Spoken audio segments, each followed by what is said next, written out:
1997 Chevy Tahoe. It's got true duals and we just took the muffler off and put an X pipe in its place.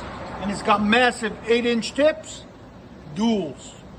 But we were too busy, guys, so we couldn't do the undercarriage. Go ahead. Got high flow cats and true duals all the way back. He had this muffler on it. It was too quiet.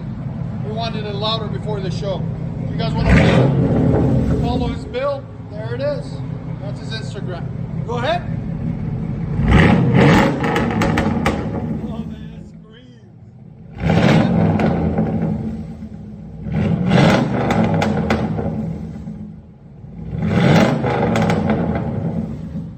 Sound decibels? Go ahead and back it up. Took the muffler off and put an X pipe in its place.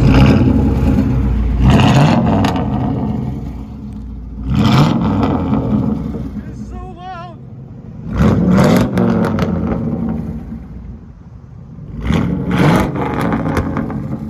What do you guys think? Let us know in the comments.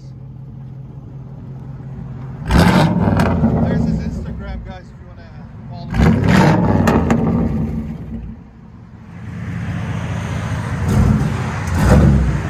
Much better.